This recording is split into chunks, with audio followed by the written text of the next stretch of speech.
Hoje vamos falar sobre dinheiro e também sobre crianças, como se fosse uma aula com alguma pedagogia, mas sem complicadas operações de aritmética. Vamos falar sobre dinheiro sem tabus, de forma simples e clara, e, sobretudo, de quando e como introduzir este assunto junto de crianças e jovens.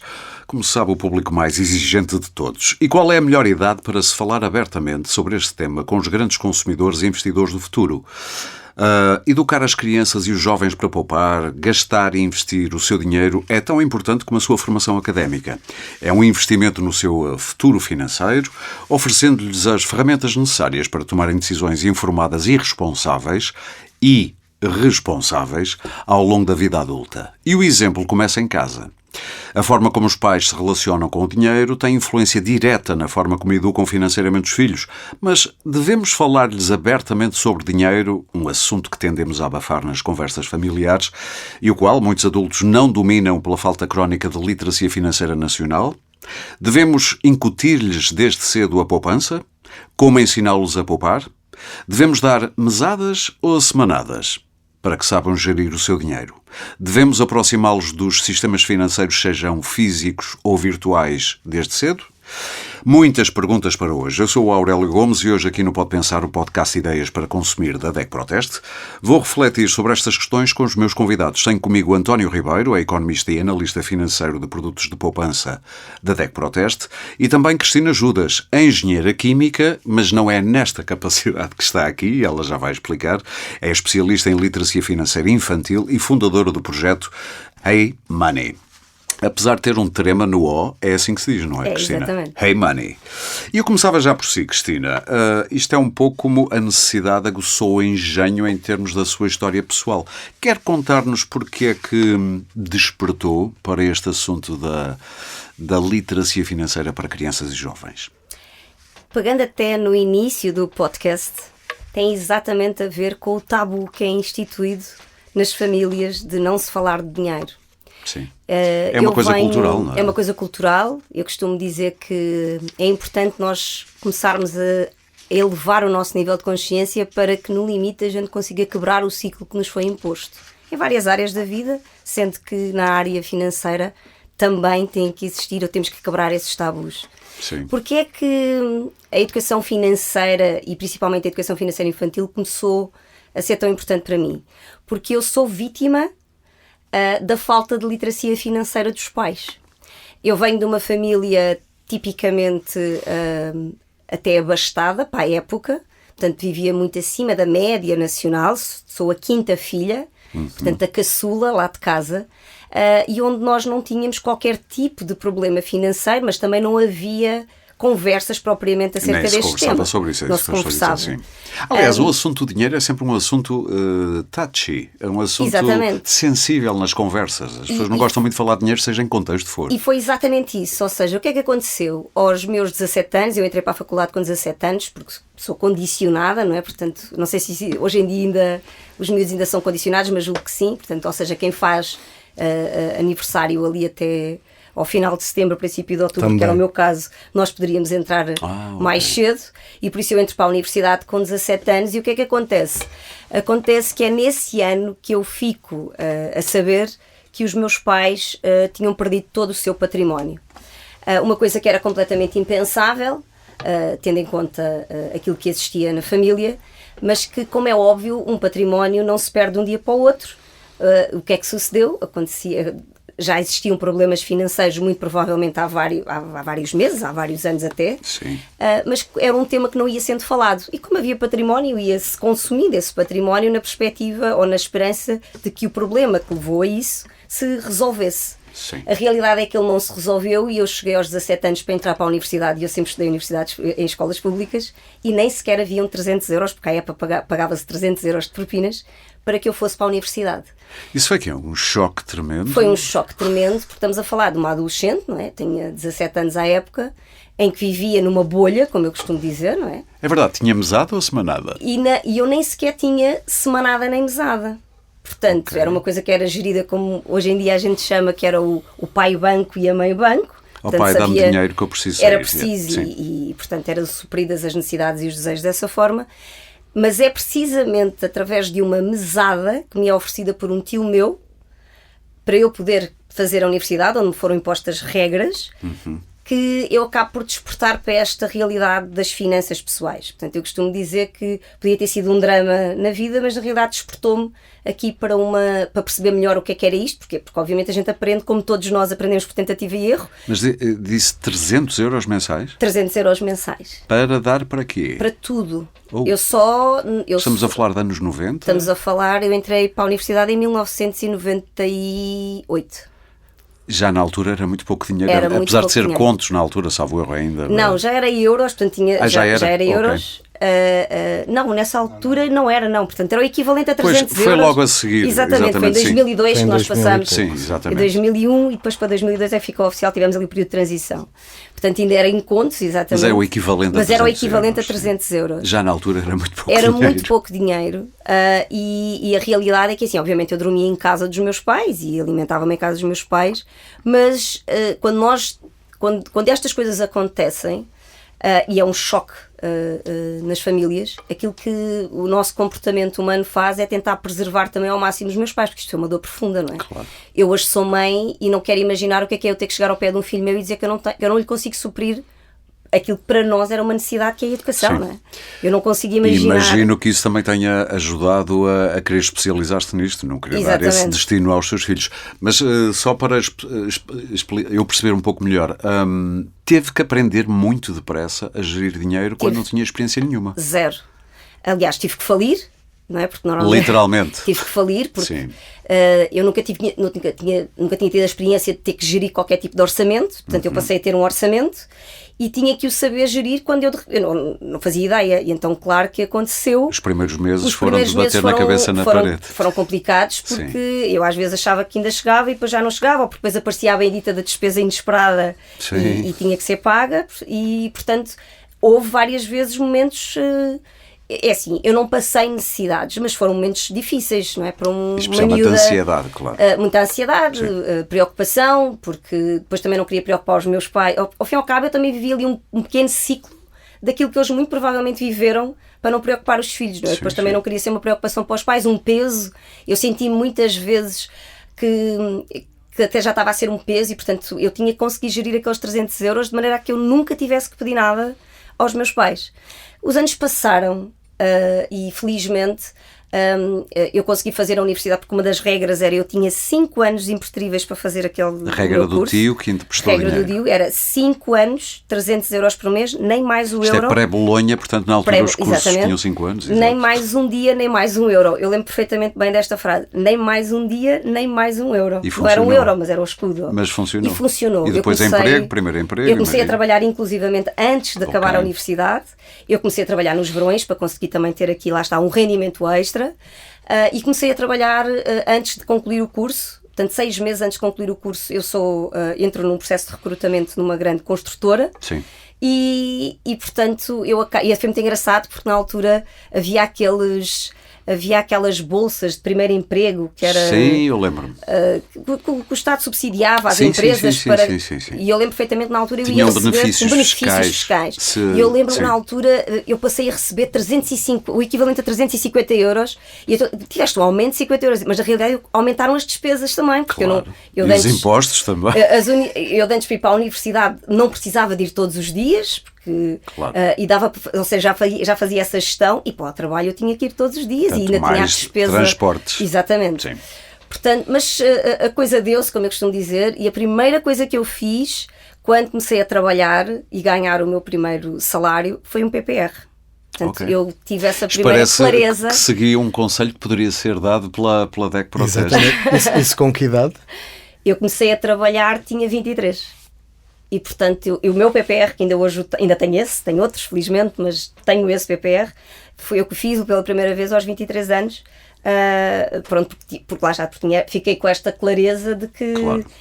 Eu precisava de ter uma almofada financeira para o que desse e viesse. É curioso. E não tínhamos estes incentivos fiscais que temos hoje. António, isto é curioso porque aqui foi um nítido caso da necessidade aguçou o engenho e alguém usou, por um lado, a necessidade e a inteligência com que nasceu para dar a volta à situação, melhor ou pior, mas lá foi conseguindo navegar esta situação.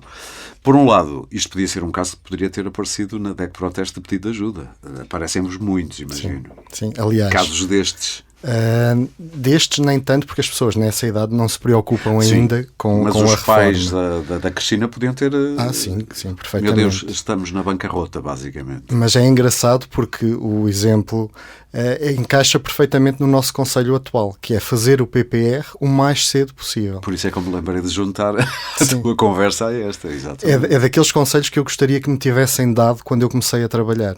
Porque na altura toda a gente falava que os PPRs só eram interessantes a partir dos 40 anos. Pois era. E as pessoas deixavam. Se é só a partir dos 40 anos, nem sequer poupavam.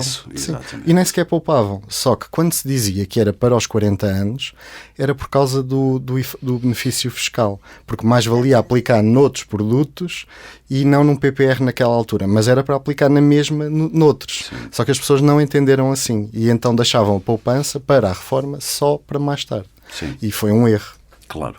Cristina, esse foi o motor principal para a especialização em finanças? Não. Eu passei a ser... Em finanças pessoais, queria dizer. Em finanças pessoais, sim, porque eu passei, ao fim e ao cabo, eu costumo dizer que as pessoas têm vários hobbies, e eu também já tive, mas um dos meus hobbies era ler tudo o que havia sobre finanças, e estudar finanças, e sempre fui muito interessada... Mesmo antes da crise que teve? Ou foi depois? Não, foi depois. Okay. Só depois. Mas aquilo que me fez procurar informação específica e especializar-me, porque eu tenho uma pós-graduação específica em Educação Financeira Infantil, foi o facto de eu ter sido mãe. Porque quando eu tenho o Tomás, que é o meu filho mais velho, eu desde logo muito cedo começo a tentar passar para eles os princípios com os milheiros e etc. E houve um clique que eu comecei a perceber que nada do que eu fazia ou tentava fazer com o meu filho funcionava.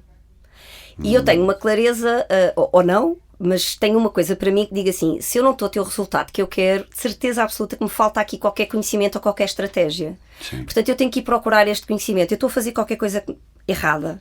Porque, naturalmente, toda a gente gosta de dinheiro, ao contrário do que se possa depois, mais tarde, vir a dizer. Todos nós nascemos com uma curiosidade inata para... Eu hoje tenho esta noção e tenho este conhecimento mais técnico, mas naturalmente todas as crianças gostam de dinheiro, porque elas rapidamente percebem que é o veículo de troca para elas obterem tudo na vida. Claro. E é assim, elas não percebem o que é o dinheiro, percebem é que aquilo é a chave. É a chave. E isso faz com que se desperte uma coisa no nosso cérebro, que é a curiosidade. E eu estranhava imenso o meu filho não ter curiosidade, antes pelo contrário, não queria saber, e isso achava muito estranho. E foi isso que me fez procurar informação específica sobre a educação financeira. E já agora qual era a peça que faltava, só por curiosidade? A peça que faltava era perceber exatamente como é que funciona o cérebro das crianças e como é que nós conseguimos utilizar os gatilhos mentais das crianças. Isso é neurociência. É neurociência. Sim. Como é que nós conseguimos utilizar os gatilhos mentais das crianças, como a curiosidade, a motivação inata, a ludicidade, a favor dos pais. E neste caso até da literacia financeira das crianças, que deve começar, e já vamos descobrir isso. Que o dinheiro é mais uma ferramenta, como eu costumo dizer, claro que a gente depois também os treina tecnicamente, financeiramente, mas é mais uma ferramenta de educação para todas as outras áreas. A DEC Proteste tem tentado, sem sucesso até ao final do ano passado, que a literacia financeira de algum modo entrasse nos currícula do secundário, do ensino público e privado, mas do secundário, dos programas. A coisa não se deu porque foi vetada a vossa proposta no final do ano passado na Assembleia da República. Não era bem nossa proposta. Nós temos insistido com isto, sim. com a literacia financeira o mais cedo possível, porque de facto... Aliás, basta olhar para as gerações atuais, temos lesados tudo e mais alguma coisa. Este é o país dos lesados por causa disso. Sim, pela falta de literacia, porque as pessoas nem conseguem identificar um depósito a prazo. No caso do BES isso foi muito claro. As pessoas julgavam que estavam a subscrever ou a fazer uma conta à ordem ou a prazo e afinal estavam a investir no banco de outra maneira. Sim, e descobriram tarde demais que eram de dívida, sim. E portanto não queremos que isso se repita e portanto é necessário que as novas gerações tenham mais literacia financeira e comecem a conhecer os riscos, os produtos. Claro que não é aos 6 anos que se vai logo falar disso, mas há formas de lentamente ir introduzindo estes conceitos.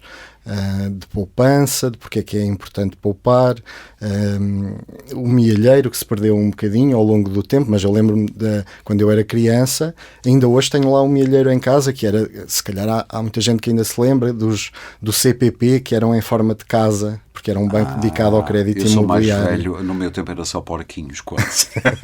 O porquinho mielheiro. E, portanto, ficámos um bocado espantados porque em dezembro houve uma proposta de um partido para aumentar a literacia financeira nas escolas e foi chumbada a proposta. E a partir de... Que era uma proposta que rimava, chamemos-lhe assim, com as vossas intenções. Sim, e vem no sentido do que está a acontecer nos outros países da União Europeia. Depois, em janeiro, começámos uma luta mais feroz. Não quero ser político, mas percebes porque é que foi votado? Há uma boa razão para isso? É uma coisa que parece tão intuitiva e tão lógica, porquê ser rejeitado? A minha interpretação é mesmo uma guerra política, porque era uma proposta de direita, era a esquerda que estava no poder e, portanto, a esquerda votou em peso contra. O que para mim não fazia sentido, porque isto era uma proposta que iria beneficiar gerações futuras. Mas há uma certa esquerda que não olha com bons olhos para a introdução destes conceitos no ensino. Isso é um clássico. E até disseram um argumento ainda mais grave, que é mais literacia financeira, iria conduzir as pessoas a investir em produtos mais arriscados. Não, ainda disseram coisas piores, eu também não quero entrar aqui. Aliás, eu tive uma posição pública no meu Instagram até acerca dessa votação, mas dizer que não foi, quer dizer, a abstenção acaba por ser para favorecer quem ao fim e ao cabo está em maioria, mas quem votou contra foi o PS e o Bloco de Esquerda, o PCP absteve-se, mas eu também concordo que foi literalmente por ser uma proposta de direita, porque na realidade eu acho que isto é importante também esclarecer os nossos ouvintes que já existe um programa de literacia financeira desde 2012. Portanto, nós temos um diploma desde 2012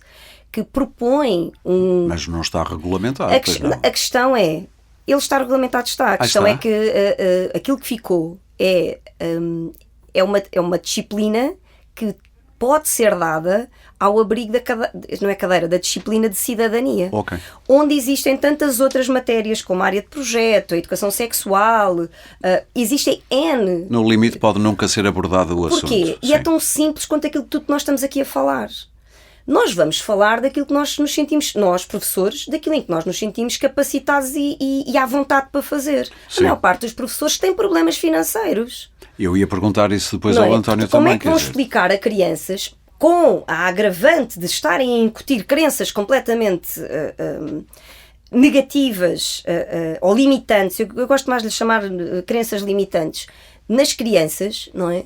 Por força de muitas crenças e de muitos hábitos que essa própria pessoa tem e que tecnicamente não está formada para. Ou seja, o que está a dizer é a falta de formação de professores para essa área, para poderem lecionar.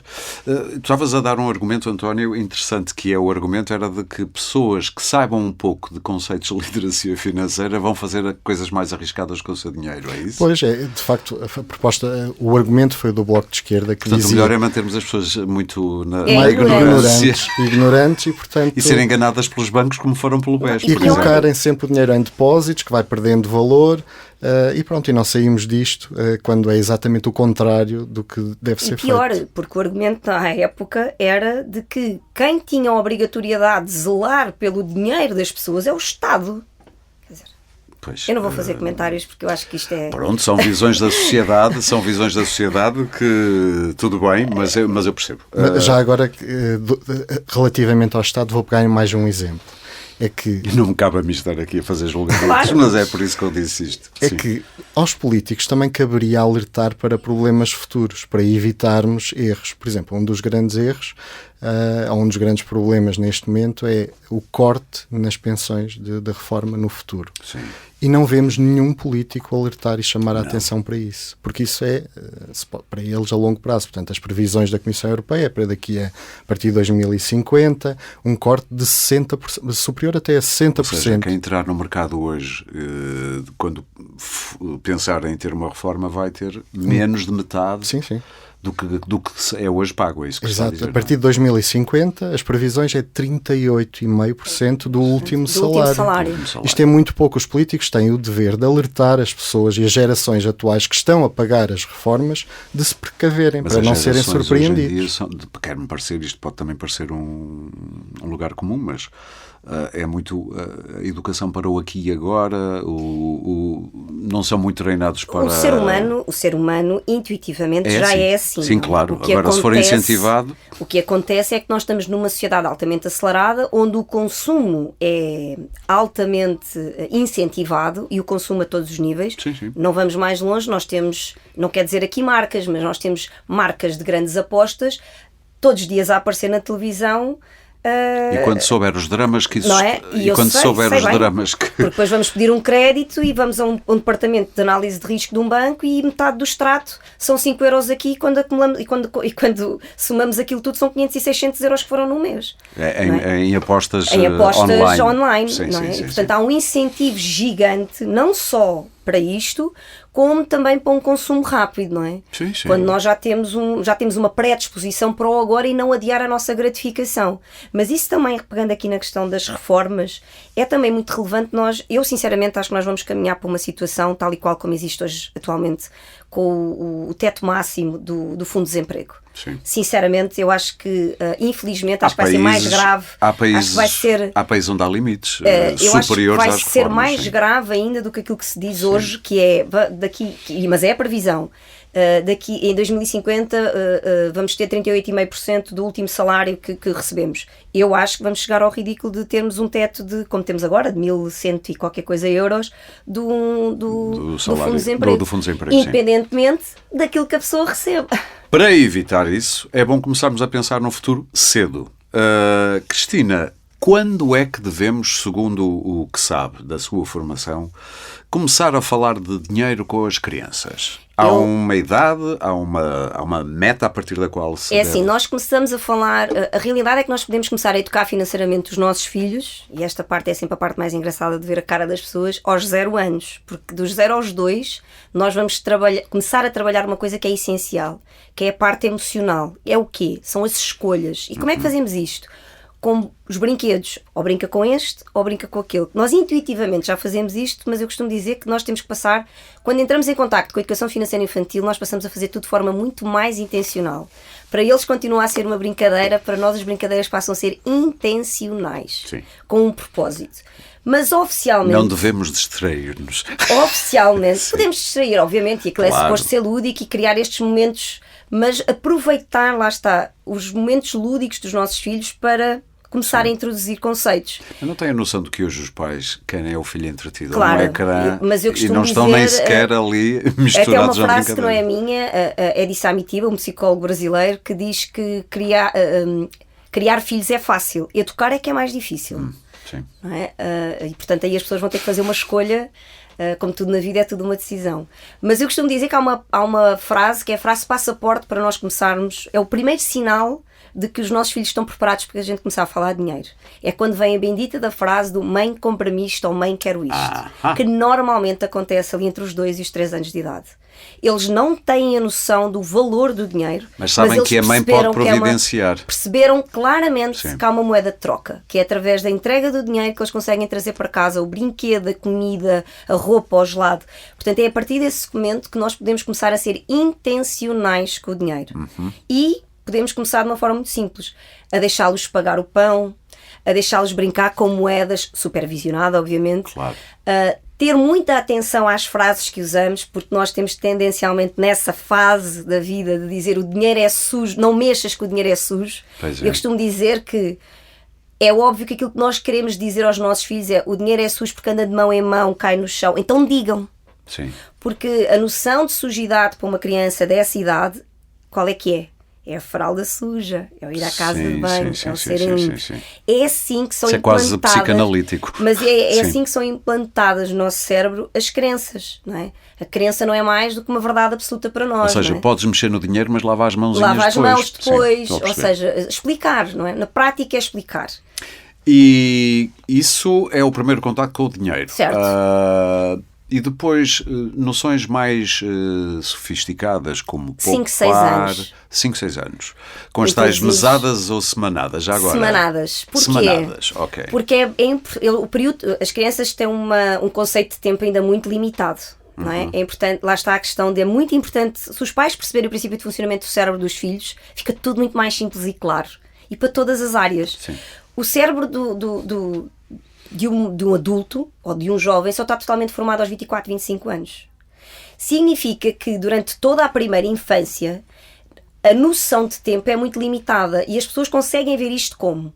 Não é por acaso que as crianças, quando nós falamos com elas e dizemos assim, o pai vai-te buscar ou a mãe vai-te buscar à escola, e eles dizem sempre, antes ou depois da sesta, antes ou depois do lanche.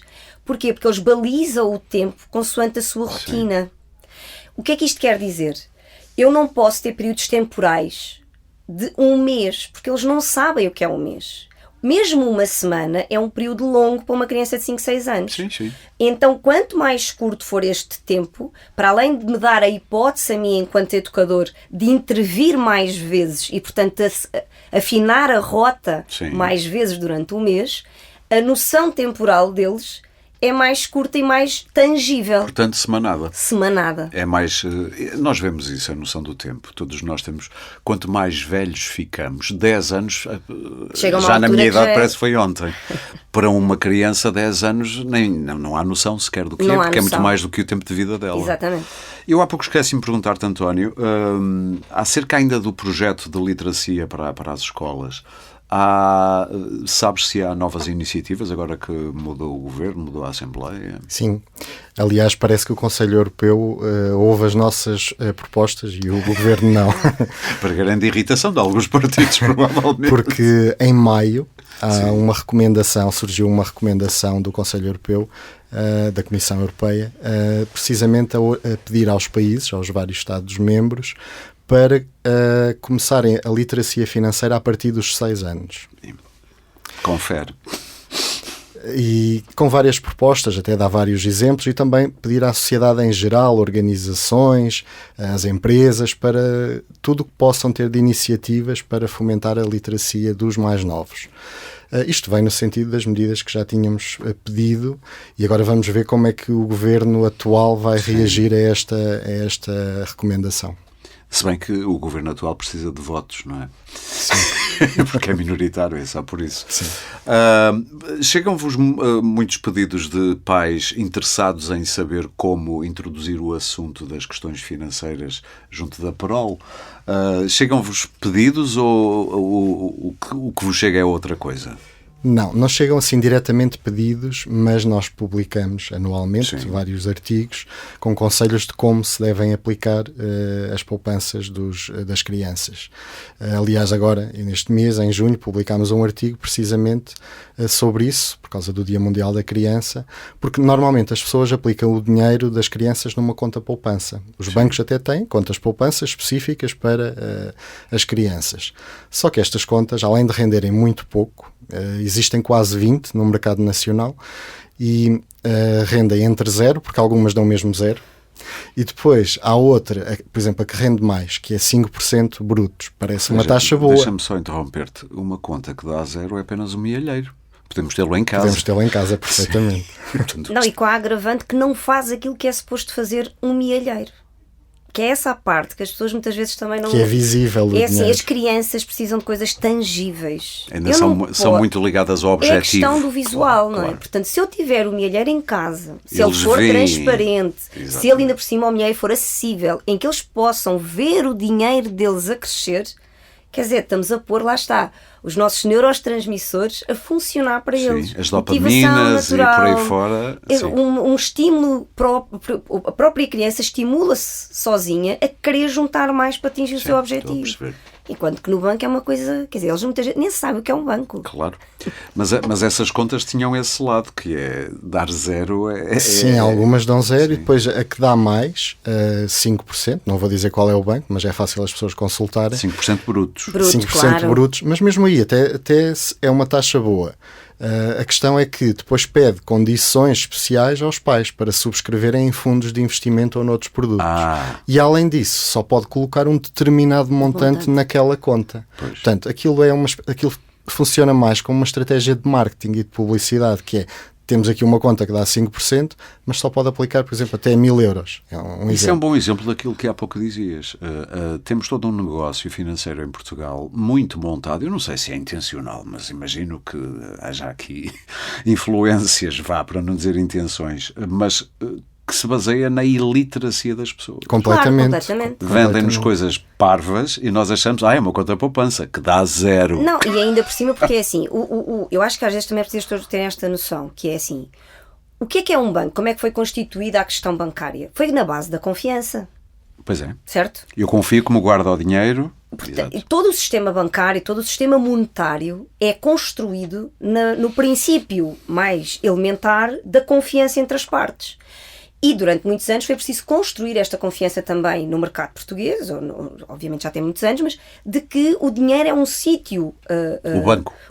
Exatamente, de que o banco é um sítio seguro e onde as pessoas podem confiar para guardar o seu dinheiro. E ficamos com essa confiança como adquirida. Sim. E, portanto, depois estas engenharias financeiras e cross-sellings começaram a ser montados em cima disto, em cima da iliteracia financeira. Este é que é o problema. Porque depois acontecem casos, como já falámos aqui, não é? Do BES, dos BPNs, etc., em que as pessoas dizem, caramba, mas foi o senhor X ou o senhor Y, porque as pessoas depois confiam nas pessoas. Claro. Os seus filhotes têm que idade já agora? O Tomás tem 9, a Teresa tem 4. Portanto, a Teresa deve ter começado há pouco a mexer em moedinhas e a pagar o pão com as moedas que a mãe lhe dá, pelo que eu percebi do seu método. É, mas como a Teresa já tem um irmão mais velho, a gente tem que aproveitar aquilo que são janelas de oportunidade. Ela já viu o que aconteceu com o irmão, não é? E, portanto, a Teresa começou mais cedo a fazer o manuseamento do dinheiro, porque via o irmão a receber a semanada. E começou a semanada educativa, porque há uma semanada simbólica, que é esta do pão e não sei o quê. Sim. Mas ela começa a semanada educativa, que é esta dos 3 cofrinhos, e mais sistematizada e com uma periodicidade mais cedo. Mas por conta, eu costumo dizer que é assim, não é porque tem um irmão mais velho... Porque senão não seria assim. Porque senão não seria assim, ok? Mas isto também é importante as pessoas dizerem, as pessoas saberem. Com as crianças é tão simples e tão rápido, elas aprendem tão depressa. Elas são esponjas. Que é inacreditável. Só para vos contar esta história, não querendo consumir aqui o tempo do podcast, mas só para as pessoas perceberem como às vezes há até conceitos mais complexos. E eu tive esta observação até da minha sobrinha, que está a estudar gestão. E o meu filho, a gente tivemos agora de férias nos feriados e fomos a um parque aquático. E lá está a lei da oferta e da procura. Eu não tinha levado uma bolsa para colocar o telemóvel contra a água, à prova d'água. E, portanto, eu tive que ir à loja do parque aquático comprar uma bolsinha para pôr o telemóvel, para a gente fazer aquele registro das fotografias. E o meu filho, que já tinha andado a chatear-me para eu comprar uma coisa daquelas fora do parque aquático, sabia o preço. Então, quando chegámos à loja, ele disse assim, mãe, tu não vais acreditar. É que a bolsinha aqui custa 20 euros. E eu assim, então e quanto é que costuma custar? Mãe, tivemos a ver isso não sei quando, custa 2 euros. Com que idade é que ele fez isso? Foi agora, foi semana passada. 9 anos. E eu aproveitei, lá está nós a passarmos a ter estes óculos de ver oportunidades para educar a toda a hora, e disse assim, olha filha, tua mãe vai-te explicar o que é isto. Isto é a lei da oferta e da procura.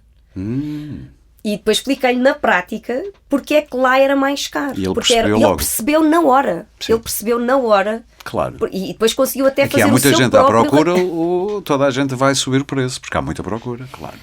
E eles já têm produtos financeiros? Tem. Tem PPR? O Tomás tem PPR, aliás, tem os dois. A Teresa tem o PPR desde meses. O Tomás tem... É engraçado porque é assim, eu comecei com o PPR com o Tomás mais defensivo.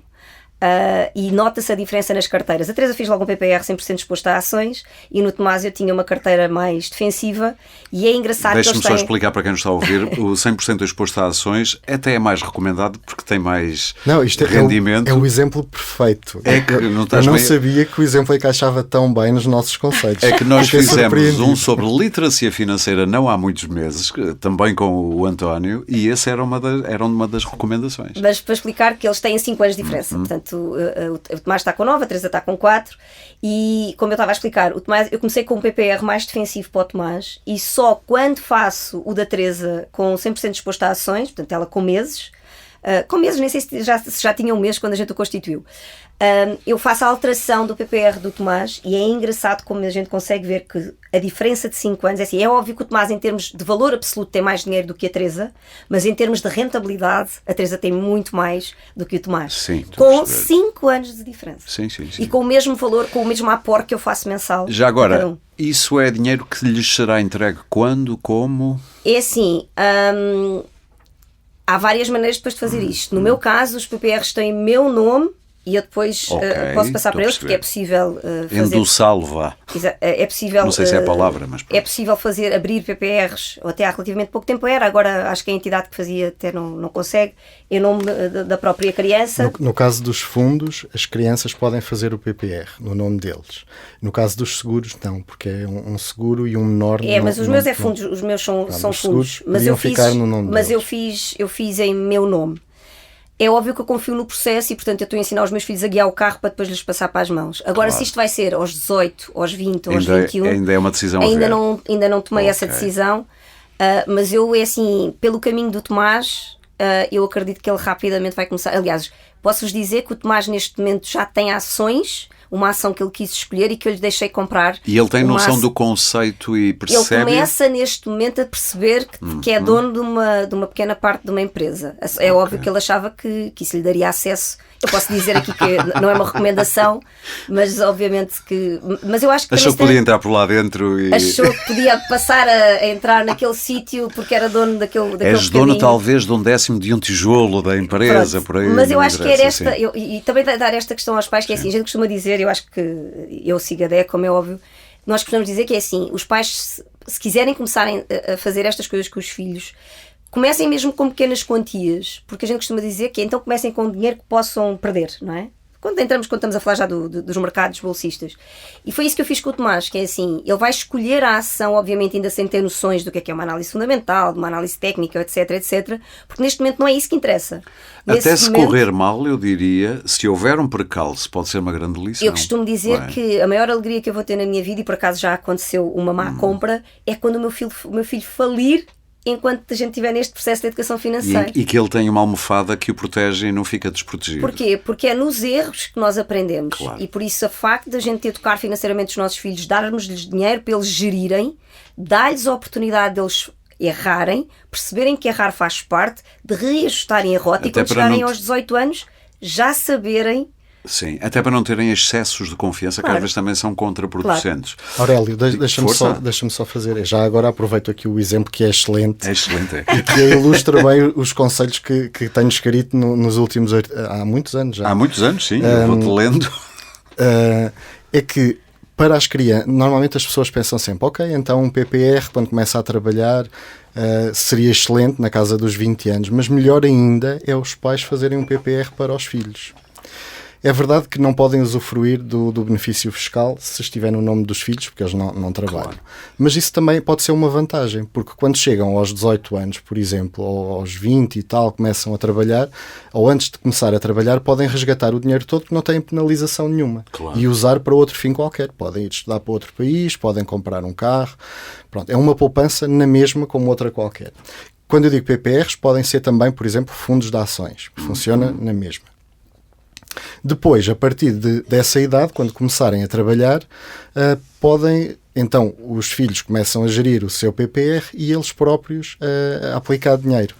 Nós até publicámos agora, recentemente, este mês, uma tabela, um quadro com previsões de, consoante a percentagem do rendimento e consoante o número de anos, quanto é que conseguiria obter.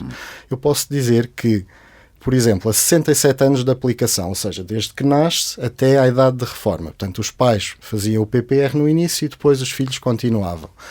Num produto que renda 10%. Claro que as pessoas vão ficar já surpreendidas, mas onde é que existem esses produtos de 10%? Mas existem. Existem os fundos de ações, alguns PPRs de ações, porque alguns podem investir 100%. E resultam especialmente quando é a longo prazo. Às vezes há quebras e há períodos maus, mas é deixar, não se enervarem muito, deixar nervos dar-se que aquilo há de voltar a subir. Num horizonte de 67 anos, por exemplo, a 10%, conseguem 3,7 milhões de euros. Portanto, é a forma de chegar a milionário. Parou tudo. Estamos a falar de entregas de quanto? Entrega de 50 euros, por exemplo, por todos mês. os meses. Sim. Quanto? 3 milhões e quê? Eu, por acaso, é engraçado, eu nem sabia. As pessoas não têm noção destas coisas. Eu bem sei que são 67 anos, obviamente. Eu, por acaso, é uma não sabia vida, que íamos falar sobre isto. Eu tive, mas eu estou a chegar a essa idade que eu adorava ter 3 milhões à minha Estive a espera. preparar uns conteúdos que vão sair agora brevemente no Instagram, e onde eu falo exatamente, estive a fazer uma comparação de carteiras, e por isso é que eu tenho isto tão fresco aqui entre os meus filhos. Estive a fazer uma comparação de carteiras com as entregas médias mensais que eu faço, e falando só, porque eu estive a fazer a previsão para depois lhes entregar o carro para as mãos para eles guiarem, portanto, com a perspectiva dos 21 anos.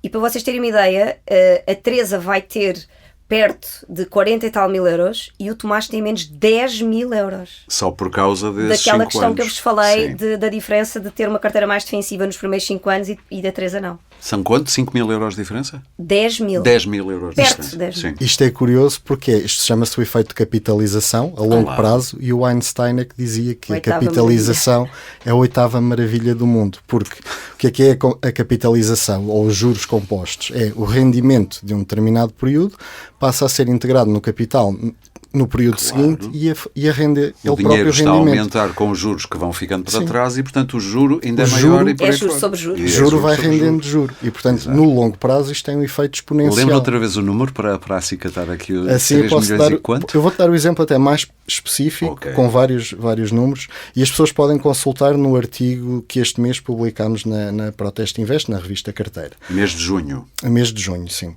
Se for a aplicação a 67 anos, portanto 50 euros por mês, a uma taxa de 0%, ou seja, colocado no mielheiro, colocava de parte 40.200 euros. Apenas. Sim, mas são 67 anos, 40.200. Mas este dinheiro fermentado a 10% ao ano, a palavra fermentado, durante 67 anos, dá 3,7 milhões. Isto é, as pessoas... Claro que isto é um exemplo teórico.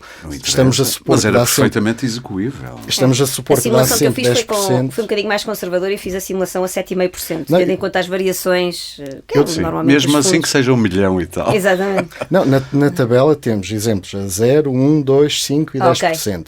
Mas a questão é, o 5 é um normal. Facilmente se conseguem produtos a 5%. A 10%, um bom fundo de ações, um PPR de ações bastante agressivo, no longo prazo. Sim.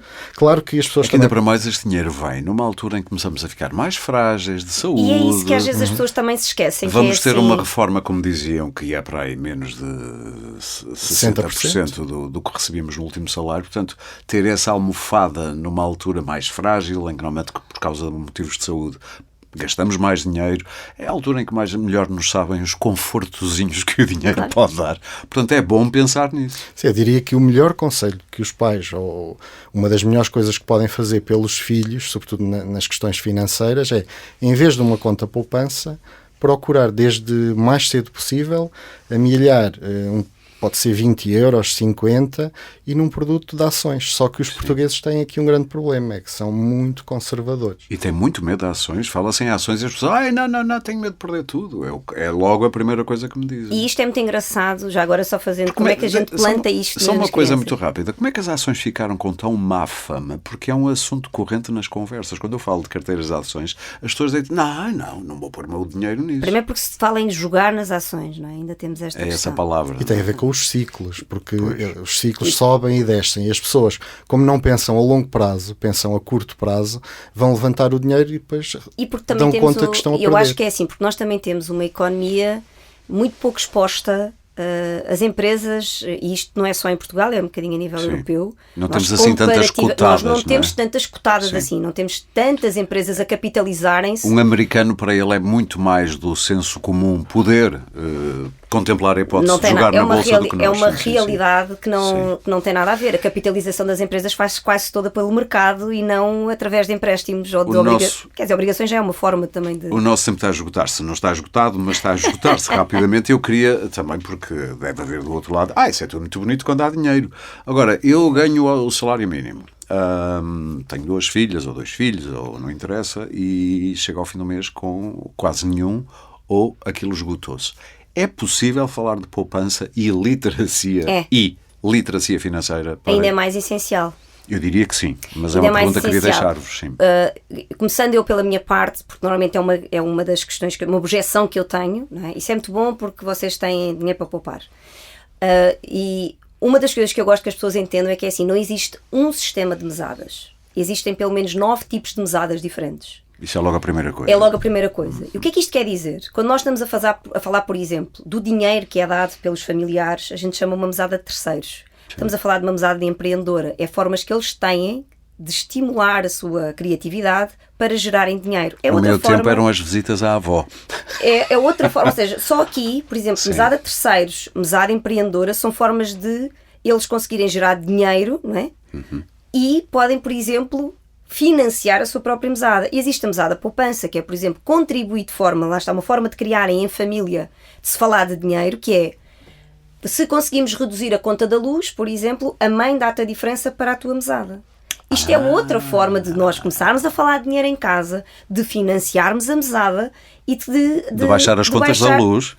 Portanto, eu costumo dizer que é assim, há várias desculpas que nós podemos dar, mas aquilo que a educação financeira nos ensina é que é quase sempre não haver a possibilidade de se fazer uma poupança. Sim. É obviamente que é assim, estamos a falar de pessoas que têm rendimentos baixos, não estamos a falar de limiar da pobreza. Rendimentos baixos é diferente de limiar da pobreza. Quem está na pobreza não, já está para lá desse limite. Exatamente. Sim. Agora, pessoas que têm rendimentos baixos, o que é que se tem que fazer primeiro? Nós temos que olhar, obviamente, o que é que são as prioridades dessas pessoas. E aí é que está a questão. É quais é que são as prioridades dessas pessoas? Porque possível é. Agora nós temos que olhar para as prioridades e perceber... Um exemplo? Um exemplo muito simples, não é? Eu não gosto de falar disto porque às vezes dizem, é fácil, mas tu não tens uma vida difícil e eu fumo porque tenho uma vida difícil. Não, às vezes nem vou pegar por aí. Mas às vezes podemos estar a falar da renegociação, por exemplo, das Netflix desta vida, ou de quantos cafés é que eu tomo fora. Eu não estou a dizer para deixar... Eu sou completamente contra a escassez. Eu sei, mas por que não o tabaco? Porque não o tabaco? Até maço diário, ao fim do mês, para aí, não sei, são centenas de euros. Eu sou completamente contra a questão da escassez absoluta, porque ninguém consegue viver assim muito tempo. Claro. E isso é contraproducente e não motiva, e etc. Agora, é possível? É. Mas é preciso as pessoas terem uma noção, que eu costumo dizer que às vezes é o twist, para as pessoas perceberem como é que isto se faz. É que a gente não poupa o que sobra. A gente poupa a cabeça. A primeira conta que a gente paga em casa é a poupança. E depois a nossa vida encaixa no resto. Estou a perceber. Portanto, se as pessoas conseguirem fazer este twist na vida delas, é possível poupar. E tem alguns ganhos, imagina, ao nível de neurotransmissores, quando as pessoas percebem, olha, o meu filho conseguiu poupar na conta da luz. Isso dá Agora é assim, boost não consigo poupar 50 euros, consigo poupar a famosa conta dos 10% do rendimento líquido mensal. Mas eu só ganho 500 euros. São 50 euros. Onde é que eu depois vou ter que cortar no resto das coisas ou aumentar a minha receita, que as pessoas também se esquecem disto. A economia não é só corte, porque o corte tem um limite máximo. Chega uma altura, por uma questão de dignidade, nós não conseguimos cortar mais. Não é possível. Mas a receita não tem limite. Ou seja, se sou bom a fazer uns croquetes para fora, bora lá vendê-los no prédio, sei lá. Nem que seja só mais 20 euros, mas são mais 20 euros. Já não tenho que poupar da receita líquida do meu vencimento 50, já só teria que poupar 30. Sim. Portanto, eu costumo dizer que é assim, é possível, é. Muito bem. Para terminarmos, nós estávamos aqui muito mais tempo, até porque eu sei que desse lado há muitas possibilidades de mielheiros. Há bocado falou aí dos mielheiros, 3 mielheiros do seu filho Tomás. Sim. 3, muito rapidamente, porquê? Tem a ver com uma metodologia, que tem a ver com uma técnica que depois mais tarde nós tentamos aplicar nos mais velhos, que tem a ver com os 50-30-20, umas percentagens ótimas que obviamente ainda se podem otimizar mais, mas que na prática tem a ver com o destino que nós... É uma técnica muito simples, que é nós fazermos isto que eu acabei aqui de dizer. Assim que ele recebe a semanada, ele tem que fazer uma primeira divisão de 50-50, 50% para a carteira, porque é assim que começamos, com um milheiro e depois vamos acrescentando. 50% para a carteira porque ele precisa ter dinheiro para gastar e aprender a gerir o dinheiro. Nós só conduzimos carros. É destinado nesse caso a quê? A coisas muito próprias? Apetece-me um reboçado, chocolate? Nós definimos as responsabilidades de compra, que isso também é muito importante. Tem que ficar definidas as responsabilidades de compra. Há uma constituição. Há uma constituição. É uma espécie de um acordo. Sim. E depois os outros 50% é os 50% da poupança, que podem ser numa primeira fase para um objetivo muito concreto, como um brinquedo, aquilo que for. num segundo nível, complexificamos. Sim, mas deixe-me só parar aí. Esse da segunda fase é muito curioso, porque treina a gestão... O planeamento, não ter a gratificação imediata. Portanto, Exatamente. tu queres muito isso, vais ter que poupar, portanto, ao fim de um ano talvez consigas, e o miúdo, neste caso o miúdo, vai gerindo as expectativas ao longo do ano. E depois juntamos o terceiro, porque temos a carteira, temos o cofre dos sonhos, o cofre do tesouro e depois há o cofre da doação, porque eles na realidade são 3 cofres mais um.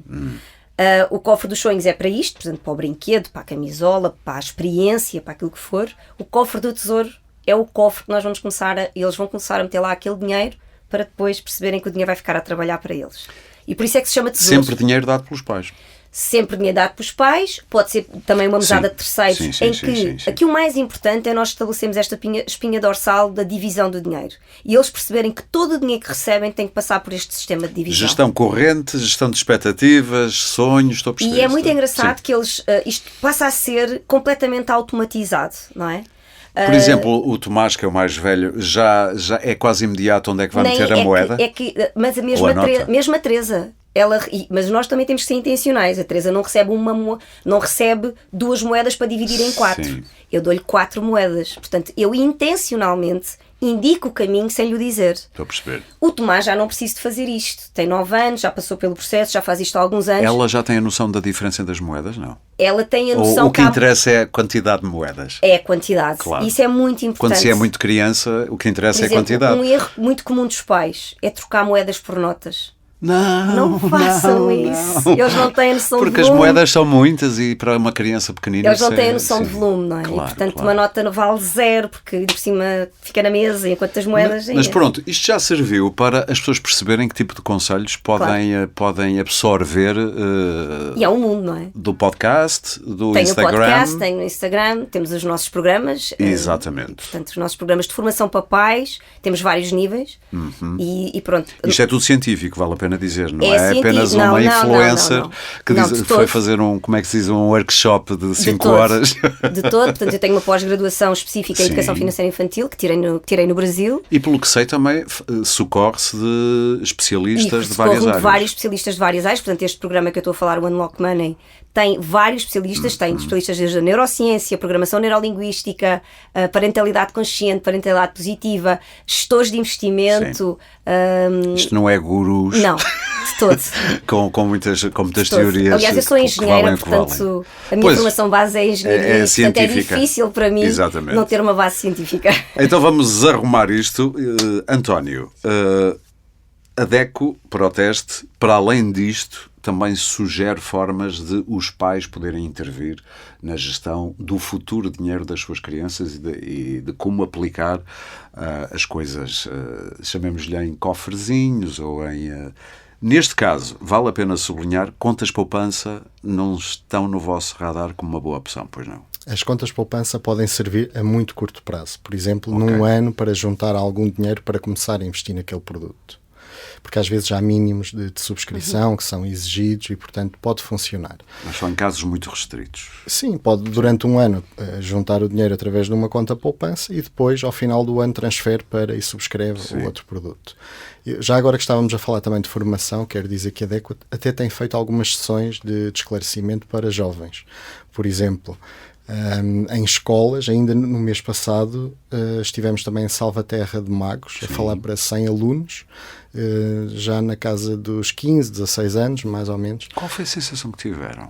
Foi a primeira vez que pareceu-te que estavam a ter contacto com esse assunto? Há muitas dúvidas, muitas surpresas, a noção de risco ainda não existe. O curso era simples, naturalmente. Tem que ser uma linguagem muito simples para eles entenderem. Era uma introdução a... É uma introdução, era uma escola profissional. E pronto, se houver alguma escola que esteja a ouvir e que estejam interessados nisso, também podem nos contactar, que pode sempre estudar a situação. Claro. Mas é fundamental, sim. Mas voltando, porque vamos terminar, voltando às sugestões da DECO Proteste, em termos de gestão de dinheiro dos nossos filhos, quais seriam os produtos, especialmente pais que querem como é dizer, compor um bolo para mais tarde reverter a favor dos filhos. Sim, portanto, contas poupança. Aliás, até vou fazer de outra forma, que é, vamos supor que o objetivo da poupança é chegar aos 18 anos, 20 anos e depois ele que se encarregue do dinheiro e que decida fazer o que ele entender. Portanto, aqui temos um horizonte, podemos ter um horizonte de 10 anos, depende de quando começamos a fazer a poupança. Sim. Portanto, se o horizonte for de 10 anos, já não convém arriscar muito. Portanto, estamos a falar de um horizonte relativamente... Num adulto diríamos que sim, mas para uma criança é preferível ele ter lá o dinheiro e, portanto, aí recomendamos depósitos ou certificados de aforro. São, neste momento, os produtos que dão algum rendimento, mas não é nada de extraordinário. Se o horizonte de investimento for superior a 10 anos, aí então já é, se aceitar o risco, já é ou um fundo PPR, ou fundos de investimento, ou ETFs, que são fundos de investimento, não é mesmo? E, portanto, aí será o mais recomendável. Já... Ao fim de 60 e tal anos, por lá 50 euros, tem 3,7 milhões. Eu fiquei com este número. Mas mesmo que não sejam, por exemplo, 67 anos, se for 40. Já é muito. 40 anos já são, a 10% são 280 mil euros. Claro. É uma bela é um belo travesseiro, né? Sim, almofada. A maior parte chega à reforma sem grandes poupanças. Às vezes ainda com alguns encargos. E com encargos, sim.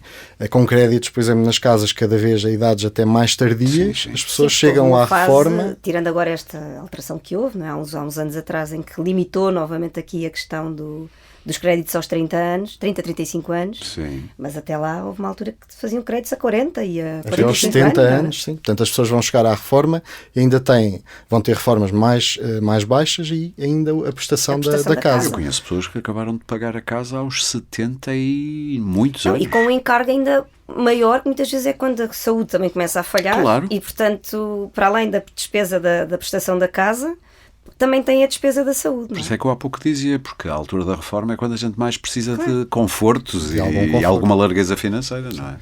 E já agora, como falei tanto de PPRs, deixo também a sugestão para as pessoas poderem consultar. Temos um comparador que é o Ganho Mais no PPR.pt, que tem, não só compara PPRs, como também tem uma outra parte que faz simulações. Ou seja, quem não tem um PPR, por exemplo, o pai que está preocupado para os filhos, deixa lá ver, quem não tem PPR, qual é que é o mais recomendável. E depois tem um simulador, consoante o número de anos, quanto é que poderá obter.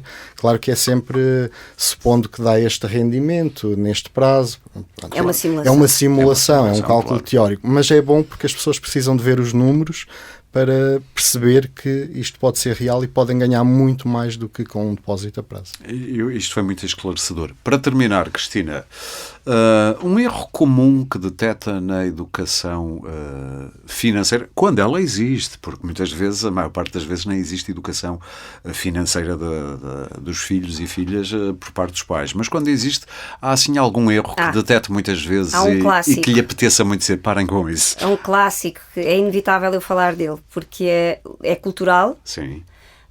E tem a ver com a remuneração das tarefas domésticas e notas de escola. Eu tive para falar disso antes, mas pensei que nos ia levar muito tempo, mas ainda bem que traz isso. Posso esclarecer muito rapidamente. É contra? Completamente. Okay. E a neurociência explica isso claramente. E explica isso explica os malefícios que isso traz e a contraproducência que isso pode inclusivamente trazer para a gestão financeira. Quando nós estamos a remunerar tarefas domésticas e notas de escola, nós estamos a fazer aquilo que depois vimos mais tarde a dizer o dinheiro não é mais importante. Mas na realidade aquilo que nós estamos a dizer aos nossos filhos é que tudo aquilo que nós fazemos na vida tem que ter uma recompensa e ela tem que ser financeira. Sim. E depois às vezes os pais ficam furiosos quando cai um copo. Ou quando pedem um copo de água a um filho e o filho diz assim, quanto é que me pagas? Sim. E eles chamam tudo ao filho. Não é? Mas quem nos ensinou a fazer isso sim. foram eles. E eu costumo dizer também que é assim, nós também chegamos a casa depois do trabalho e ninguém nos paga um segundo salário para pormos a mesa, fazermos o jantar, tomar conta dos filhos. Então por que raio é que nós vamos fazer isto com os nossos filhos? Não, é exatamente o contrário. Eles têm que perceber que fazem parte de um sistema familiar que tem que contribuir para ele. Tem que contribuir e que todos temos que ajudar todos. E isto também depois traz outra questão que é muito importante para a gestão financeira, que tem a ver com a empatia e a generosidade. Claro. Porque existe imenso trabalho que nós fazemos. Por exemplo, o autoconhecimento, o facto da gente querer estudar toda uma vida, não é para agradar o meu pai nem a minha mãe, é porque eu me sinto realizada. Eu não leio um livro para satisfazer a minha mãe, e quando eu meto dinheiro ao barulho, para terminar e fazer isto curto, eu costumo dizer que é assim, não metam o dinheiro não ponham no meio dinheiro para resolver problemas entre pais e filhos. Porque não é dessa maneira que se resolve. Tem que comprar filhos, na verdade. Porque, na realidade, o pai que paga por uma tarefa doméstica ou por uma nota de escola tem que estar pronto para o filho dizer assim, eu não quero receber mais dinheiro e, portanto, eu não vou arrumar o meu quarto. Sim. Porque eu posso, se eu disser contra uma eu sou do tempo em que as famílias remediadas davam uma bicicleta se passares o 12º e as que tinham muito dinheiro, meu pai dá-me um carro se passar o 12º, ou fizeram a universidade, ou coisa que valha. E eu já na altura aquilo me fazia impressão. Porque eu pensava, mas então isto não era suposto tu também quereres? Não é? É para a tua valorização. Meus caros, ficávamos a conversar, isto é um clássico, muito mais tempo, mas muito obrigado aos dois por esta importante reflexão e que nos deram a oportunidade, claro, de fazer aqui em conjunto, e obrigado também a quem nos ouviu. Quem quiser saber mais sobre este tema, pode ainda consultar o site da DEC Proteste em dec.proteste.pt/investe. Ali pode consultar vários conteúdos sobre literacia financeira para crianças e jovens, com análises, conselhos e estratégias de poupança e de investimento para crianças. Há ainda também a linha telefónica do Serviço de Informações da DEC Proteste, que pode e deve ser usada para pedidos de esclarecimento em matéria de direitos do consumidor. Aponta aí, é o 218 410 858. De resto, tudo sempre, este podcast pode ser subscrito e seguido em Spotify, Apple Podcasts, Google Podcasts, SoundCloud, YouTube e outra qualquer plataforma de podcast que utilize no seu telemóvel ou computador, também, claro, no site dec.proteste.pt. Este episódio teve a coordenação editorial de Filipe Amoroso, a produção de Sandra Borges, o som é da Índigo, com sonoplastia de Guilherme Lopes. Eu sou o Aurélio Gomes e o Pode Pensar da DEC Proteste regressa em breve com mais ideias para consumir.